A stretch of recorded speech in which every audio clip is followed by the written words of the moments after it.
Assalamualaikum warahmatullahi wabarakatuh. Kami dari kelompok 4 akan mempresentasikan hasil diskusi kami tentang chapter 11 yakni perpajakan, harga, efisiensi, dan pembagian pendapatan di mata kuliah ekonomi sektor publik. Sebelum kami menjelaskan tentang materi tersebut, kami akan memperkenalkan anggota kelompok kami terlebih dahulu. Yang pertama, saya sendiri Hanif Wadi, yang kedua Yusril Alwi Jamba, yang ketiga Junaidi.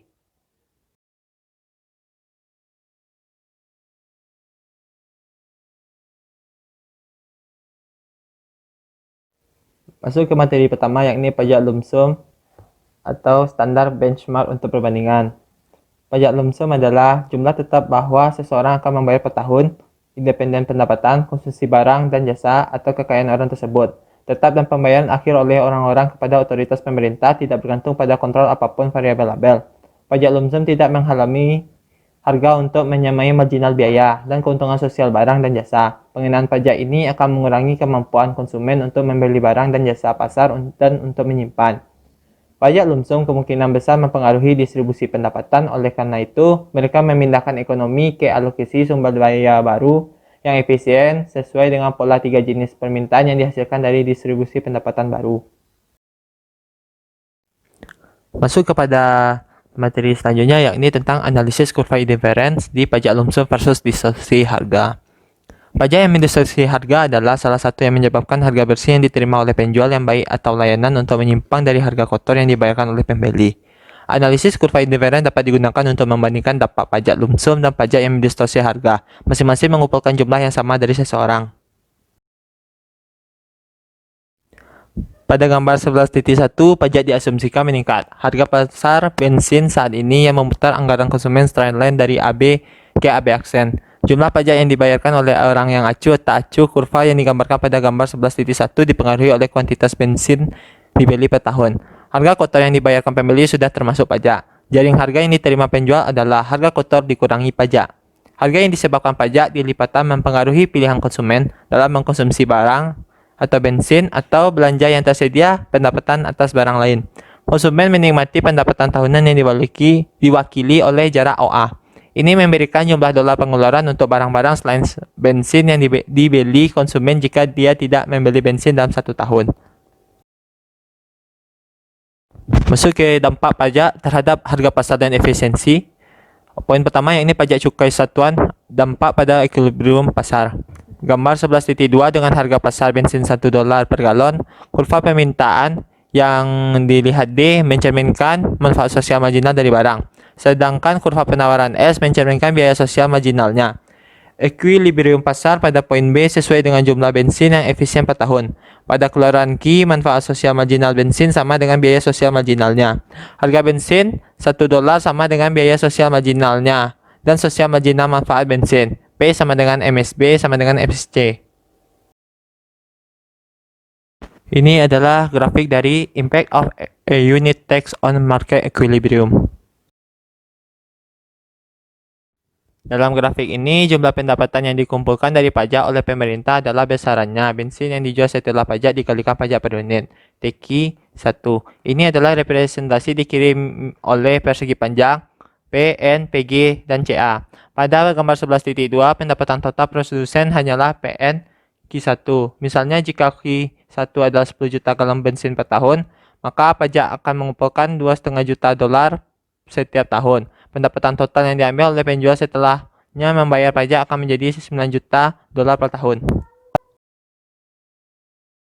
Masuk ke poin selanjutnya yakni kelebihan beban pajak satuan. Total kelebihan pajak adalah biaya tambahan kepada masyarakat atas jumlah dolar yang dibayarkan warga dalam sebuah pajak. Ukuran beban berlebih memastikan hilangnya manfaat bersih dari penggunaan pribadi atau sumber daya yang terjadi jika pajak yang mendistorsi harga, mencegah tercapainya pasar untuk barang dan jasa yang dikenakan pajak tingkat keluaran yang efisien. Beban berlebih total dari pajak unit adalah kerugian kesejahteraan bagi pembeli dan penjual di pasar di mana mereka akan menderita jika ada pajak sekaligus digunakan untuk mengumpulkan pendapatan. Pajak lump sum tidak akan menghalangi pencapaian tersebut efisiensi di pasar karena tidak menyebabkan efek substitusi. Jika tanda-tanda pajak ini digunakan, tidak akan ada perbedaan antara harga yang jenis tanda pajak digunakan atau dibayarkan oleh pembeli dan yang diterima oleh penjual. Kehilangan efisiensi yang tidak bisa dilakukan diperoleh kembali meskipun penerimaan pajak yang dikumpulkan memberikan manfaat yang setara dengan jumlah dolar dengan jumlah yang dibayarkan oleh warga negara dalam bentuk pajak. Sebut W luas segitiga ABC, area W adalah di mana T pajak per unit adalah alas segitiga ABC dan Q mengukur penurunan konsumsi bensin karena efek substitusi dari kenaikan harga akibat pajak adalah puncaknya. Misalnya Q adalah 2 juta galon per tahun, kelebihan bahan pajak akan menjadi $250,000 per tahun. Masuk ke poin selanjutnya yakni beban berlebih, pajak satuan dan elastisitas harga. Beban berlebih sebenarnya bervariasi lebih dari proporsional dengan unit pajak yaitu T. Karena Q bergantung pada kenaikan harga P yang disebabkan oleh pajak, karena P bergantung pada jumlah pajak per unit, Q juga bergantung T. Semakin tinggi pajak unit, hal-hal lain dianggap sama. Semakin besar tahunan pengurangan bensin atau barang kena pajak yang dijual, penurunan output itu hasil dari efek substitusi pajak yang mendistorsi harga dapat diprediksi dengan perkiraan elastisitas harga dari permintaan dan penawaran yang dikenakan pajak barang. Sedikit manipulasi aljabar dapat terlihat bagaimana kelebihan beban pajak bergantung pada pajak unit, harga awal dan kuantitas titis yang diperdagangkan, dan elastisitas harga penawaran dan permintaan, seperti yang diturunkan di rumus yang dihasilkan untuk kelebihan beban pajak satuan adalah W sama dengan setengah T kuadrat P kuadrat P kuadrat G Q bintang per P bintang dikali dengan IS elastisitas supply dikali elastisitas demand per elastisitas supply kurang elastisitas demand, di mana IS adalah elastisitas harga penawaran, ID adalah elastisitas harga permintaan, Q bintang adalah kuantitas sebelum pajak, dan P bintang adalah harga pasar sebelum pajak dari yang dikenai pajak baik karena elastisitas harga permintaan adalah angka negatif. Masuk ke poin selanjutnya yakni rasio efisiensi kerugian pajak. Untuk membandingkan kerugian relatif dan dalam efisiensi berbagai pajak, para ekonom sering menghitung beban berlebih per dolar atas pajak. Rasio beban berlebih dari pajak ke pendapatan pajak yang dikumpulkan setiap tahun oleh pajak itu disebut efisiensi rasio kerugian pajak atau disebut dengan juga W per R. Rumusnya yaitu kita bisa lihat di 11.4 yakni W per R sama dengan excess burden per tax revenue. Ini adalah rasio efisiensi kerugian pajak. Estimasi rasio efisiensi kerugian dari berbagai pajak sangatlah luar biasa berguna dalam mencapai tujuan minimalisasi total kelebihan beban pajakan. Dengan mengurangi penggunaan pajak dengan beban berlebih tinggi per dolar, pendapatan sementara meningkatkan penggunaan pajak dengan kelebihan beban yang lebih rendah per dolar. Total kelebihan beban sistem pajak dapat dikurangi tanpa mengorbankan pendapatan. Penelitian tentang kelebihan beban pajak menurut Martin Feldstein membutuhkan lebih banyak pendekatan inklusif untuk konsep tersebut dan menemukan beban berlebih yang jauh lebih tinggi pada tarif pajak berlaku di Amerika Serikat. Pada pertengahan 1990-an, Feldstein berpendapat itu berlebih bebannya berasal dari alokasi sumber daya dari kegiatan yang dikenakan pajak menuju aktivitas yang dikenakan pajak. Misalnya, tarif pajak dapat mempengaruhi pilihan pekerjaan dengan mendorong orang untuk mengambil pekerjaan berupah tinggi karena tarif pajak yang tinggi. Insiden pajak unit. Penggeseran dari pajak adalah pengalihan beban pembayaran pajak dari mereka yang secara hukum bertanggung jawab kepada orang lain. Ketika pajak dialihkan, mereka yang bertanggung jawab atas pembayaran berhasil mendapatkan kembali sebagian penurunan pendapatan mereka disebabkan oleh pembayaran pajak melalui perubahan dalam harga barang yang mereka beli atau jual. Perubahan harga ini mengalihkan maju pajak. Pengalihan maju pajak adalah pengalihan bebannya dari penjual yang bertanggung jawab pembayarannya kepada pembeli sebagai akibat dari kenaikan harga barang kena pajak. Pergeseran mundur pajak adalah pengalihan bebannya dari pembeli yang bertanggung jawab atas pembayarannya kepada penjual melalui penurunan harga barang kena pajak. Selanjutnya yaitu pajak ad valorem. Pajak ad valorem dipungut sebagai persentase dari harga barang atau jasa. Misalnya, pajak penjualan retail adalah pajak ad valorem yang dikenakan sebagai persentase tertentu dari harga yang diterima oleh penjual suatu barang. Demikian pula dengan pajak gaji. Pajak gaji adalah pajak ad valorem karena dipungut sebagai persentase dari gaji yang dibayarkan oleh majikan. Semakin tinggi harga barang atau jasa kena pajak, maka semakin besar juga jumlah pajak per unit di bawah perpajakan ad valorem. Dalam hal ini, jumlah pajak yang dikumpulkan per unit output adalah tarif pajak dikalikan dengan harga kotor yang dibayarkan oleh konsumen produk, yang dimana persamaannya dapat kita lihat sendiri pada gambar. yang dimana persamaan ini adalah persamaan 11.5, dimana PG adalah harga kotor yang dibayarkan oleh konsumen. Selanjutnya, kita mengganti persamaan 11.5 untuk pajak per unit dalam persamaan 11.3 untuk beban berlebih dari pajak unit yang diberikan, yang dimana persamaannya dapat terlihat sendiri pada gambar, yang dimana persamaan inilah persamaan 11.6. Untuk pajak yang mengakibatkan perubahan harga sangat kecil, sehingga selisih antara harga pasar awal P bintang dan harga pasar pasca pajak PG dapat diabaikan, yaitu kelebihan pajak dapat didekati dengan persamaan berikut, yaitu diturunkan dari persamaan 11.6 dengan menetapkan PG sama dengan P bintang, yang dimana persamaannya dapat terlihat pada gambar ini juga, yang dimana persamaan ini adalah persamaan 11.7, yang dimana P bintang dan Q bintang adalah total pengeluaran atas komoditas yang dikenai pajak sebelum pajak. Selanjutnya kita masuk kepada pajak ad valorem atas tenaga kerja. Pada gambar 11.4 menunjukkan dampak pajak ad valorem terhadap ekuilibrium pasar, menimbulkan semua gaji yang diperoleh akan dikenakan pajak tarif sebesar 20% dipotong dari upah pajak pekerja. Pajak dipungut dari pekerja bukan dari majikan. Pada gambar 11.4, kurva yang berlabel upah bersih ini menunjukkan upah sebenarnya yang diterima oleh pekerja setelah pajak dipotong upah kotor yang dibayarkan oleh majikan. Pajak per jam kerja diwakili oleh perbedaan antara kurva upah kotor dan kurva upah bersih. Secara umum, hubungan berikut ini ada antara upah kotor di setiap tingkat pendapatan pekerjaan dan upah bersih, yang dimana persamaannya dapat terlihat pada gambar sebagai persamaan 11.8, dimana T adalah tarif pajak. Saat upah kotor meningkat, pajak aktual per jam kerja dibayar juga meningkat. Inilah mengapa perbedaan antara kurva upah kotor dan kurva upah bersih meningkat seiring dengan kenaikan upah kotor. Kerugian akibat kelebihan beban pajak dapat diperkirakan sebesar luas areal segitiga AEE pada gambar 11.4. Estimasi pajak yang sebenarnya akan membutuhkan pengurangan jam kerja karena efek substitusi pajak pengurangan upah yang diinduksi. Selanjutnya kita masuk kepada analisis lebih lanjut terhadap insiden pajak. Yang pertama kita bahas yaitu insiden pajak independen dari tanggung jawab hukum pajak. Insiden akhir satu pajak tidak bergantung pada apakah pajak tersebut dipungut pembeli atau penjual barang dan jasa. Pajak adalah tanggung jawab pembeli, bukan penjual. Ketika pajak dikumpulkan dari pembeli, biaya marginal untuk menjual tidak meningkat. Sebaliknya, pajak dikurangi dari keuntungan marginal yang didapat konsumen dari setiap produk. Karena itu, harga maksimal bahwa pembeli manapun akan membayar produk berapapun harga tersedia.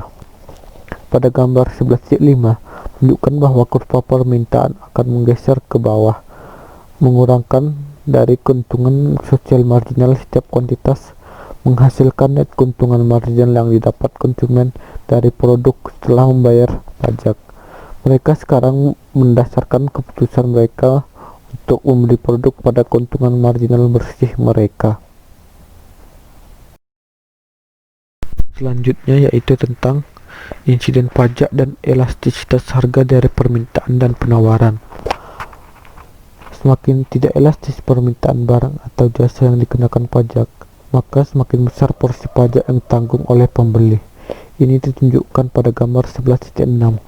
Kurva permintaan berlabel D lebih tidak elastis pada harga berapapun dari kurva permintaan di setiap harga, namun memotong kurva penawaran sebelum pajak pada titik B.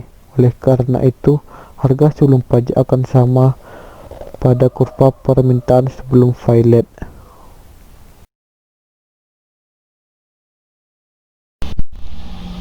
Dan pada gambar 11.7 menunjukkan permintaan dan penawaran untuk layanan perumahan. Ini menunjukkan bahwa biaya marginal untuk memproduksi perumahan dalam jangka panjang adalah konstan dan sama biaya rata-rata jangka panjang. Pada gambar 11.7, equilibrium pasar sebelum pajak sesuai dengan spon ke titik E, di mana sewanya adalah 50 sen per kaki persegi. Jadi 600 kaki persegi apartemen akan disewakan seharga $300 per bulan jika tidak ada pajak atas perumahan. Sekarang, anggaplah pajak sebesar 10 sen per kaki persegi dikenakan penjual perumahan jasa. Ini akan menggeser kurva penawaran ke atas dari MC ke MCT, di mana T berada pada pajak 10 sen. Equilibrium pasar akan berada pada titik E, di mana equilibrium kuantitas turun dari Q bintang ke Q1 kaki persegi yang disewa per bulan.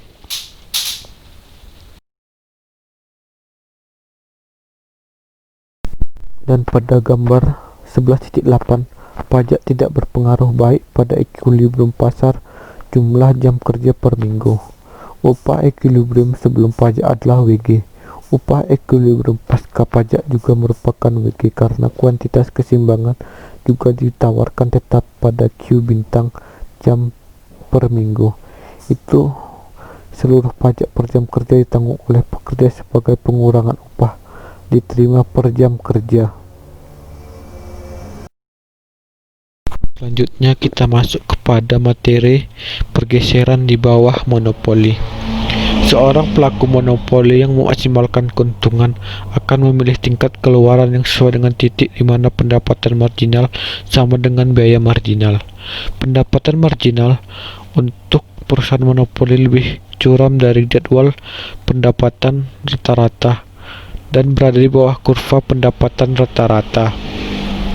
Pajak cukai unit atas output yang dihasilkan dengan monopoli meningkatkan biaya marginal pada setiap tingkat output dengan jumlah yang sama ke pajak unit. Namun hal ini pengaruhnya terhadap harga agak lebih kompleks. Pada gambar 11.9, kurva permintaan untuk output industri adalah D, dan tingkat marginal jadwal pendapatan yang sesuai dengan permintaan ini adalah MR. Kurva MC adalah awal jadwal biaya marginal, sedangkan MCT adalah jadwal biaya marginal setelah posisi pajak cukai.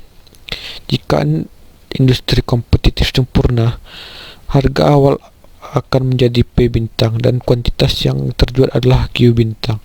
Ini adalah harga dan kuantitas sesuai dengan persimpangan kurva MC dan jadwal permintaan.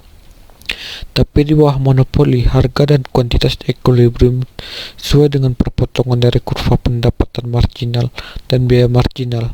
Monopoli atau kartel akan melakukannya dan menghasilkan QM Q bintang dengan harga PMP bintang karena kartel awalnya menghasilkan lebih sedikit daripada industri persaingan sempurna dan biaya lebih mahal.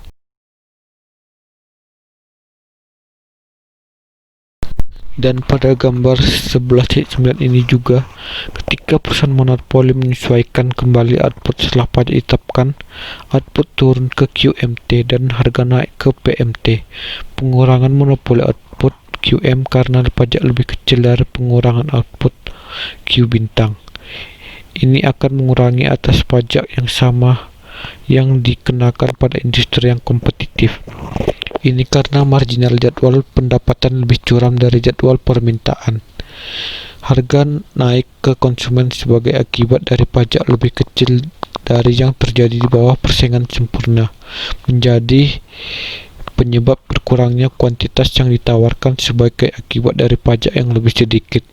Oleh karena itu, gambar 11.9 pengalihan ke depan lebih sedikit terjadi di bawah monopoli daripada di bawah kompetisi sempurna.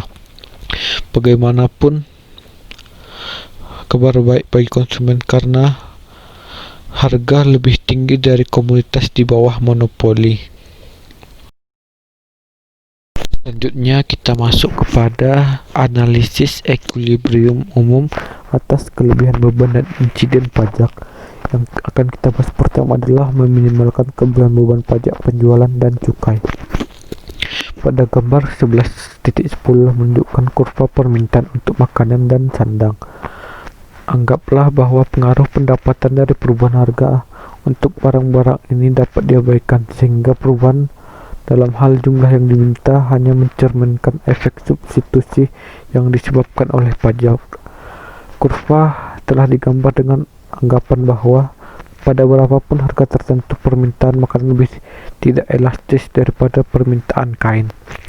Karena permintaan pangan lebih inelastis daripada permintaan sandang, maka beban lebih besar sandang melebihi beban di pasar makanan. Beban berlebih di pasar makanan adalah area segitiga AE2E1 pada gambar 11.10a. Kelebihan beban di pasar sandang adalah areal segitiga BE2E1 pada gambar 11.10b. Itu adalah beban berlebih di pasar pakaian karena efek substitusi pajak di mana lebih besar daripada di pasar makanan.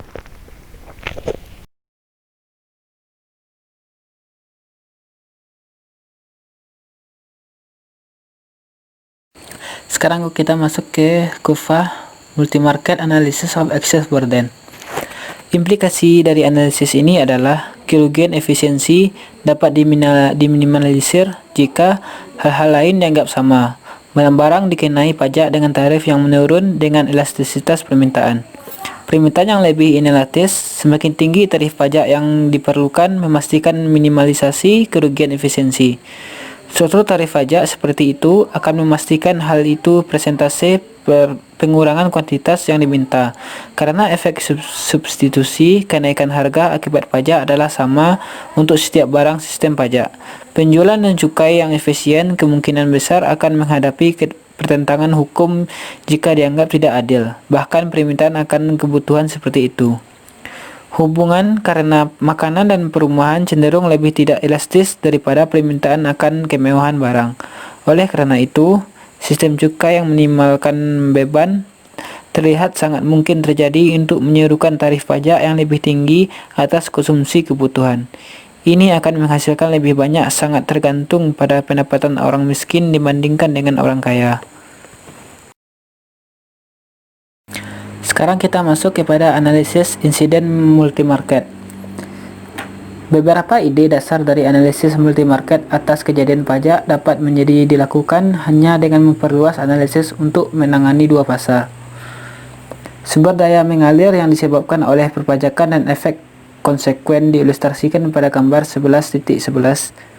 Pajak atas pakaian bertindak untuk mengurangi persediaan pakaian.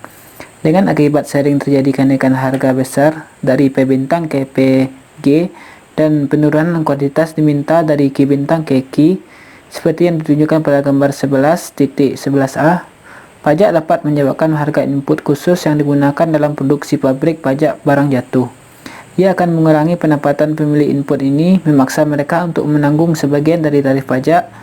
Ini karena pengurangan produksi dalam output dalam industri pajak menghasilkan pemasok input untuk industri tersebut, mencari pekerjaan di industri lain di mana keterampilan khusus mereka tidak berharga. Terlihat pada kurva 11.11, yaitu multi-market analysis of incident.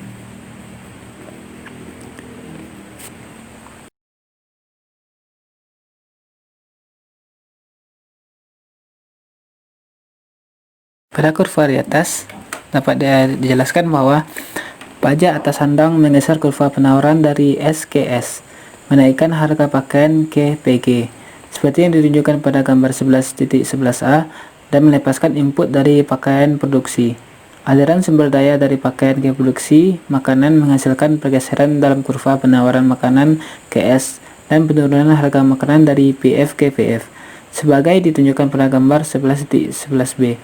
Penentuan besaran pajak sekarang lebih kompleks. Meskipun pajak menyebabkan harga sandang meningkat, secara tidak langsung menyebabkan harga pangan untuk mengurangi. Dari sudut pandang konsumen, kenaikan harga sandang adalah diimbangi sampai taraf tertentu dengan penurunan harga pangan yang sesuai. Jika dampak kenaikan harga sandang tersebut diimbangi dengan penurunan kenaikan harga makanan, konsumen tidak diperparah oleh pajak. Pajak yang ditanggung oleh pemilik semua input khusus dalam produksi pakaian sebagai pengurangan pendapatan. Sekarang kita masuk ke pajak pengeluaran pemerintah dan pembagian pendapatan. Pembuat kebijakan dan warga negara harus memiliki informasi yang cukup akurat tentang pengaruh kegiatan pemerintah pada distribusi kesejahteraan di antara rumah memegang di komunitas. Sepanjang kesejahteraan rumah tangga berhubungan dengan kesejahteraan pendapatan real, perubahan distribusi kesejahteraan dapat diperkirakan dengan mengubah distribusi pendapatan di disposable. Untuk menentukan kejadian suatu kebijakan, tidak ada faktor lain yang dapat dikaitkan. Katakanlah kebijakan lain yang secara simultan mempengaruhi distribusi pendapatan. Ini menyiratkan bahwa variabel lain yang mempengaruhi distribusi pendapatan, misalnya kebijakan pemerintah lainnya, harus dipegang teguh agar memperoleh makna mengukur insiden kebijakan tertentu. Sekarang kita masuk ke insiden anggaran dan pengeluaran. Insiden anggaran mengevaluasi dampak dari pengeluaran pemerintah dan pajak kebijakan distribusi pendapatan di sektor swasta.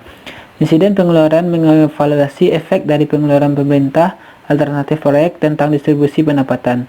Yang pasti hanya pengeluarannya proyek yang sedang dievaluasi mempengaruhi distribusi pendapatan. Semua kemungkinan lainnya dalam pengaruh pada distribusi pendapatan harus dipertahankan. Ini menyiratkan bahwa total tingkat pengeluaran dipertahankan konstan secara real dan bahwa proyek tertentu menjadi evaluasi yang dievaluasi menggantikan beberapa proyek atau kelompok proyek lain. Insiden pajak diferensial. Insiden pajak diferensial adalah perubahan yang dihasilkan dalam distribusi pendapatan ketika suatu jenis pajak diganti dengan beberapa pajak alternatif, atau kumpulan pajak menghasilkan jumlah pendapatan yang setara secara real. Sementara campur dan tingkat pengeluaran pemerintah dipertahankan konstan.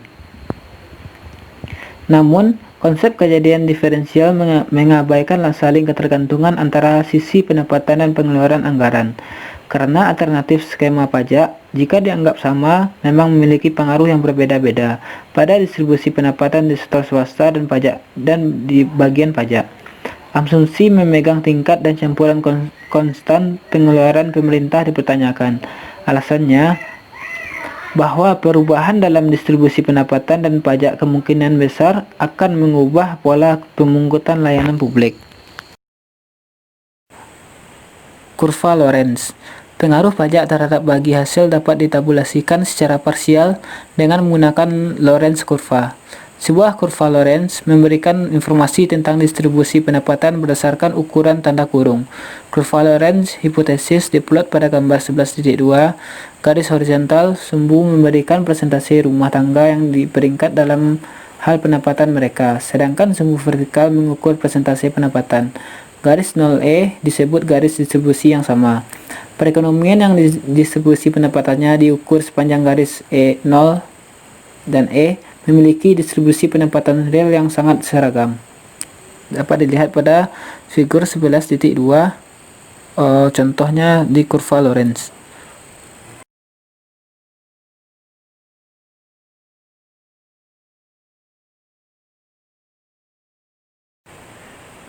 Mengukur ketimpangan pendapatan koefisien Gini. Indeks ringkasan dari informasi yang terkandung dalam kurva Lorenz adalah Gini koefisien, yang mengukur tingkat ketidaksetaraan untuk distribusi pendapatan apapun dengan menghitung rasio area antara kurva Lorenz dengan yang sesuai distribusi itu, dan di garis 45 derajat ke total area di bawah 45 derajat garis. Jadi, pada gambar 11.12 disebut A, area antara garis 45 derajat dan kurva Lorenz, dan sebut B, area di bawah kurva Lorenz. Kemudian copy gini. Sien G adalah G sama dengan area A per area A ditambah area B. Jika koefisien Gini sama dengan 0, kurva Lorenz akan menjadi garis 45 derajat. Semakin dekat koefisien Gini ke 0, semakin sama datang distribusi. Koefisien Gini sering kali dihitung untuk pendapatan sebelum dan sesudah pajak distribusi. Jika koefisien Gini lebih rendah untuk distribusi pendapatan pasca pajak, kemudian pajak berfungsi mengurangi ketimpangan pendapatan, Koefisien Gininya memberikan indeks kasar dari ketimpangan pendapatan. Kegunaannya terbatas bila perubahan dalam distribusi pendapatan yang disebabkan oleh pajak atau kebijakan lain menghasilkan hal baru kurva Lorenz yang memotong kurva Lorenz awal dan ketika peringkat rumah memegang perubahan. 14. Sejauh mana koefisien Gini sesuai dengan post-tax pendapatan kurang dari yang sesuai dengan pendapatan sebelum pajak, pajak telah menurun. Ketimpangan pendapatan yang diukur dengan koefisien Gini. Sekian presentasi dari kelompok 4 tentang perpajakan, harga, efisiensi, dan pembagian pendapatan di mata kuliah ekonomi sektor publik. Kami dari kelompok 4, jika ada salah kata, kami mohon maaf. Kami dari kelompok 4 pamit undur diri. Wassalamualaikum warahmatullahi wabarakatuh.